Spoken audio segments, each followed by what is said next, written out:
Thank you so much. Thanks to everyone here. And it's just my honor, once again, to be with you as the senator from Watertown, Massachusetts, to make sure that Armenian voices are heard, that we remember the 1.5 million Armenians who perished at the hands of the Ottoman Empire, the first genocide of the 20th century.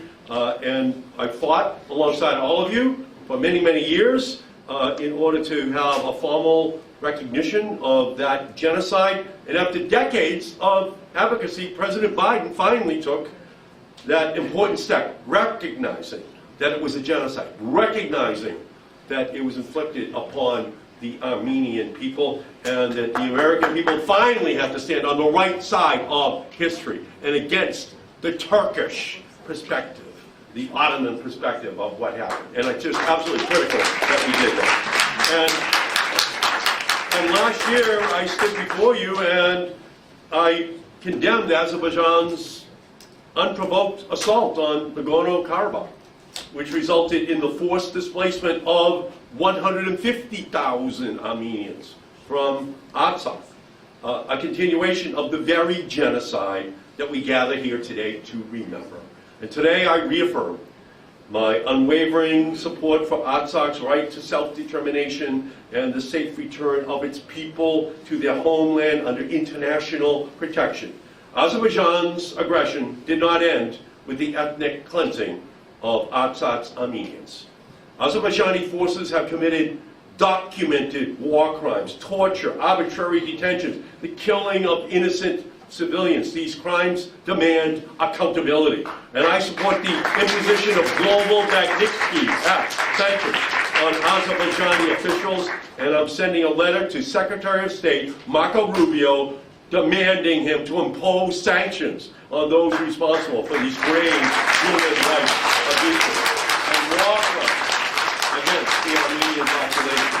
And we must also continue pressing for the immediate release of the Armenian POWs and civilians who remain illegally detained by Azerbaijan. These individuals have endured sham trials, inhumane treatment, while Azerbaijan has denied them the basic protections afforded under international law. Adding insult to injury, Azerbaijan expelled the International Committee of the Red Cross last month, the only organization authorized to visit Armenian prisoners, now expelled. The United States must use every diplomatic and economic tool at its disposal to secure the immediate release of these detainees. We cannot ignore Azerbaijan's ongoing occupation of Armenian sovereign territory, the buildup of Azeri forces along the border, continued threats, and coercive diplomacy pose a direct threat to Armenia's stability. And I strongly urge increasing U.S. security cooperation with Armenia to help protect against these threats and ensure the long-term security of Armenia and its people, as we honor the memory of those who lost their lives in the genocide. We reaffirm our commitment to justice, accountability, and the protection of Armenian lives, culture, and sovereignty, and I will continue to work alongside of you.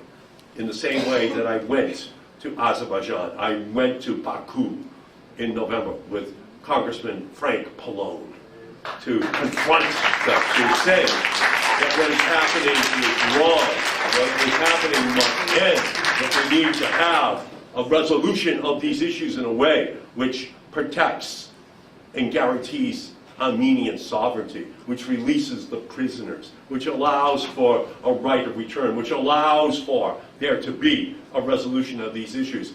And even while we were there, Congressman Pallone and I, we had to have bodyguards with us at all times, even in the hotel. Even in the hotel. The bodyguard insisted that we go up in the elevator together, that he go down to my hotel room, and that he goes into the hotel room every time alone to go under the bed, into the closets, into the bathroom, to make sure that it was safe for me in a hotel. in Baku to be there. And the same thing was true for Congressman Pallone. That is the level of fear which is injected into people who want to speak up on behalf of Armenia. But we went to deliver the message to the Azerbaijan leaders, to their government, that Armenia and its rights must be protected. And so I've traveled all around the world as a member of the Senate, and I never had anyone who had to go into the bedroom before me in the hotel, which is supposed to be where the Azerbaijan government is hosting us, okay? But I was glad to be there, because I was glad to deliver the message for you to the Azerbaijani government. Let's keep fighting. Thank you all so much for having me.